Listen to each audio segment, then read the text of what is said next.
পররাষ্ট্র সচিব রাষ্ট্রদূত মোহাম্মদ জসিম-উদ্দিন আজ পররাষ্ট্র মন্ত্রণালয়ে ভারতের হাইকমিশনার জনাব প্রণয় ভার্মার কাছে বাংলাদেশ ভারত সীমান্তে বিএসএফের সাম্প্রতিক কার্যকলাপ নিয়ে বাংলাদেশ সরকারের গভীর উদ্বেগ প্রকাশ করেছেন। তিনি জোরালোভাবে জানান যে এই ধরনের কার্যকলাপ, বিশেষত কাঁটাতারের বেড়া নির্মাণের অনুমোদনহীন প্রচেষ্টা এবং বিএসএফের সংশ্লিষ্ট প্রায়োগিক কর্মকাণ্ড দুদেশের সীমান্তে উত্তেজনা সৃষ্টি করেছে। তিনি জোর দিয়ে বলেন যে যথাযথ অনুমোদন ছাড়া কাঁটাতারের বেড়া নির্মাণ দুই প্রতিবেশী দেশের মধ্যে সহযোগিতা এবং বন্ধুত্বপূর্ণ সম্পর্কের চেতনাকে ক্ষুণ্ণ করেছে।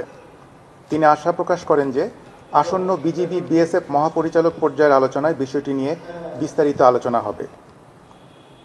সুনামগঞ্জে বিএসএফ কর্তৃক সম্প্রতি একজন বাংলাদেশি নাগরিকের হত্যার বিষয়টি উল্লেখ করে পররাষ্ট্র সচিব সীমান্তে হত্যার পুনরাবৃত্তি নিয়ে গভীর উদ্বেগ এবং হতাশা প্রকাশ করেন।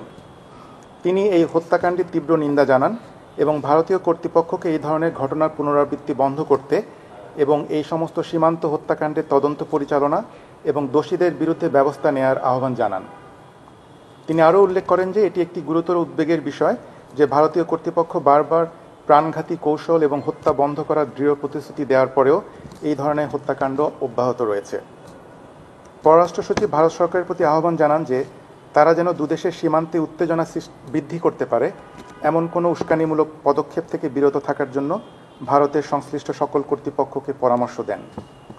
পররাষ্ট্র সচিব আরও উল্লেখ করেন, বাংলাদেশ বিশ্বাস করে যে সীমান্তে শান্তি ও স্থিতিশীলতা বজায় রাখার লক্ষ্যে এই ধরনের সমস্যাগুলো গঠনমূলক সংলাপের মাধ্যমে এবং বিদ্যমান দ্বিপাক্ষিক চুক্তি অনুসারে সমাধান করা উচিত।